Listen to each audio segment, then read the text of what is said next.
Assalamualaikum warahmatullahi wabarakatuh. Di sini saya akan mempresentasikan materi persaingan usaha dan larangan praktek monopoli. Untuk menyelesaikan tugas UAS, mata kuliah etika bisnis dengan dosen pengampu Ibu Iga Ayunitia Darmani, SST, SEMM. Sebelumnya, perkenalkan, nama saya Teresa Dia Ayuningrum dengan NIM 012210093, Prodi Manajemen Kelas A. Apa itu monopoli? Menurut pasal 1 Undang-Undang Nomor 5 Tahun 1999 tentang larangan praktek monopoli dan persaingan usaha tidak sehat, definisi monopoli adalah penguasaan atas produksi dan atau pemasaran barang dan atau atas penggunaan jasa tertentu oleh satu pelaku usaha dan atau satu kelompok pelaku usaha. Kemudian, apa itu praktek monopoli?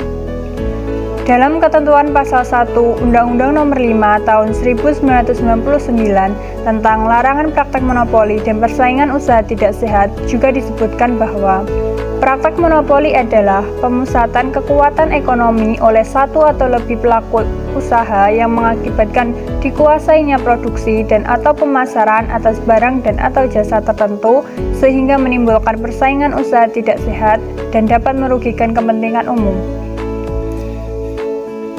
Persaingan usaha. Persaingan usaha merupakan salah satu indikator agar pelaku usaha giat dan rajin menjalankan usaha dalam rangka mendapatkan keuntungan.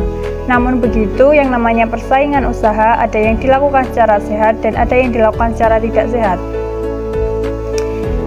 Tujuan dilarangnya kegiatan monopoli dan persaingan usaha tidak sehat disebutkan dalam ketentuan pasal 3 Undang-Undang Nomor 5 Tahun 1999 tentang larangan praktek monopoli dan persaingan usaha tidak sehat adalah sebagai berikut. Yang pertama, menjaga kepentingan umum dan meningkatkan efisiensi ekonomi nasional sebagai salah satu upaya untuk meningkatkan kesejahteraan rakyat. Kedua, mewujudkan iklim usaha yang kondusif melalui pengaturan persaingan usaha yang sehat, sehingga menjamin adanya kepastian kesempatan berusaha yang sama bagi pelaku usaha besar, pelaku usaha menengah, dan pelaku usaha kecil. 3. Mencegah praktik monopoli dan atau persaingan usaha tidak sehat yang ditimbulkan oleh pelaku usaha. 4. Terciptanya efektivitas dan efisiensi dalam kegiatan usaha.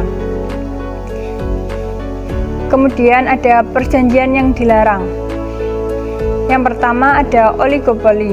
Pelaku usaha dilarang membuat perjanjian dengan pelaku usaha lain untuk secara bersama-sama melakukan penguasaan produksi dan atau pemasaran barang dan atau jasa yang dapat mengakibatkan terjadinya praktek monopoli dan atau persaingan usaha tidak sehat. Kemudian ada penetapan harga. Pelaku usaha dilarang membuat perjanjian dengan pelaku usaha pesaingnya untuk menetapkan harga atas mutu suatu barang dan atau jasa yang harus dibayar oleh konsumen atau pelanggan pada pasar bersangkutan yang sama. Pembagian wilayah. Pelaku usaha dilarang membuat perjanjian dengan pelaku usaha pesaingnya yang dapat menghalangi pelaku usaha lain untuk melakukan usaha yang sama, baik untuk tujuan pasar dalam negeri maupun pasar luar negeri. Ada kartel. Pelaku usaha dilarang membuat perjanjian dengan pelaku usaha pesaingnya yang bermaksud untuk mempengaruhi harga dengan mengatur produksi dan atau pemasaran suatu barang dan atau jasa yang dapat mengakibatkan terjadinya praktek monopoli dan atau persaingan usaha tidak sehat. Kemudian ada trust. Pelaku usaha dilarang membuat perjanjian dengan pelaku usaha lain untuk melakukan kerjasama dengan membentuk gabungan perusahaan atau perseorangan yang lebih besar, dengan tetap menjaga dan mempertahankan kelangsungan hidup masing-masing perusahaan atau perseorangan anggotanya, yang bertujuan untuk mengontrol produksi dan atau pemasaran atas barang dan atau jasa, sehingga dapat mengakibatkan terjadinya praktek monopoli dan atau persaingan usaha tidak sehat. Selanjutnya ada oligopsoni. Pelaku usaha dilarang membuat perjanjian dengan pelaku usaha lain yang bertujuan untuk secara bersama-sama menguasai pembelian atau penerimaan pasokan agar dapat mengendalikan harga atas barang atau jasa dalam pasar bersangkutan, yang dapat mengakibatkan terjadinya praktek monopoli dan atau persaingan usaha tidak sehat. Integrasi vertikal. membuat perjanjian dengan pelaku usaha lain yang bertujuan menguasai produksi sejumlah produk yang termasuk dalam rangkaian produksi barang dan atau jasa tertentu, yang mana setiap rangkaian produksi merupakan hasil pengolahan atau proses lanjutan, baik dalam satu rangkaian langsung maupun tidak langsung, yang dapat mengakibatkan terjadinya persaingan usaha tidak sehat dan atau merugikan masyarakat. Perjanjian tertutup. Pelaku usaha dilarang membuat perjanjian dengan pelaku usaha lain yang memuat persyaratan bahwa pihak yang menerima barang dan atau jasa hanya akan memasok dan atau memasok kembali barang dan atau jasa tersebut kepada pihak tertentu dan atau pada tempat tertentu. Ada perjanjian dengan pihak luar negeri. Pelaku usaha dilarang membuat perjanjian dengan pihak lain di luar negeri yang memuat ketentuan yang dapat mengakibatkan terjadinya praktik monopoli dan atau persaingan usaha tidak sehat. Kemudian pemboikotan. Pelaku usaha dilarang membuat perjanjian dengan pelaku usaha pesaingnya yang dapat menghalangi pelaku usaha lain untuk melakukan usaha yang sama, baik untuk tujuan pasar dalam negeri maupun pasar luar negeri. Apa itu KPPU? KPPU singkatan dari Komisi Pengawasan Persaingan Usaha, adalah komisi yang dibentuk oleh pemerintah untuk mengawasi persaingan usaha dan monopoli di Indonesia.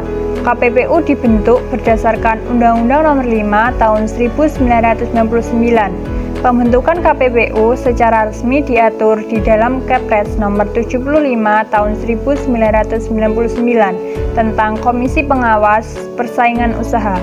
Fungsi KPPU, yang pertama, penilaian terhadap perjanjian, kegiatan usaha, dan penyalahgunaan posisi dominan. Kedua, pengambilan tindakan sebagai pelaksanaan kewenangan.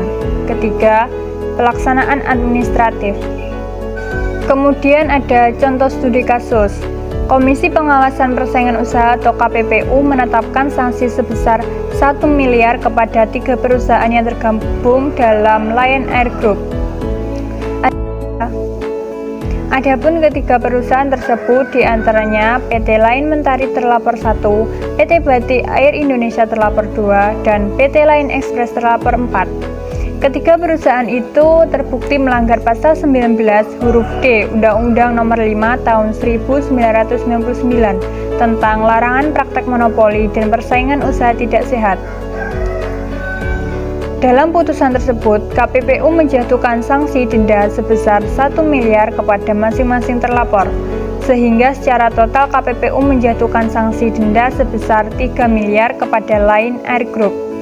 Keputusan sanksi denda 1 miliar tersebut pun ditangguhkan karena mempertimbangkan kondisi perusahaan akibat dampak pandemi COVID-19. Kendati demikian, KPPU memperingatkan kepada ketiga perusahaan Lion Air Group agar tidak mengulangi kejadian yang serupa dalam jangka waktu setahun. Sementara terlapor lain yaitu PT Wings Abadi atau terlapor 3 dinyatakan tidak melanggar karena tidak memiliki jadwal penerbangan untuk rute yang menjadi objek pada perkara ini. Kasus perkara ini bermula dari adanya penumpukan kargo atau barang pos dan kargo yang terjadi di Bandara Hang Nadiem Batam pada periode Juli-September 2018. Dalam penyelidikan didapatkan bukti adanya perjanjian kerjasama yang dilakukan oleh PT Lion Mentari, PT Batik Air Indonesia, dan PT Wings Abadi dengan PT Lion Express. Dalam kerjasama tersebut, KPPU menemukan adanya hak eksklusif atau eksklusivitas kepada PT Lion Express untuk penggunaan kapasitas kargo sebesar 40 ton per hari untuk 4 rute penerbangan yang telah disepakati. Tindakan tersebut terbukti menutup atau mempersulit akses pengiriman barang bagi agen kargo resmi yang tidak terdaftar sebagai agen PT Lion Express. Dengan demikian, agen kargo lainnya terpaksa menggunakan jasa kargo alternatif di luar Lion Express. Namun perilaku diskriminasi tersebut diketahui tidak berjalan efektif lantaran Lion Express tidak berhasil mengambil konsumen dari agen-agen kargo lain dan justru berpindah ke maskapai lain. Sekian presentasi dari saya, kurang lebihnya saya mohon maaf. Wassalamualaikum warahmatullahi wabarakatuh.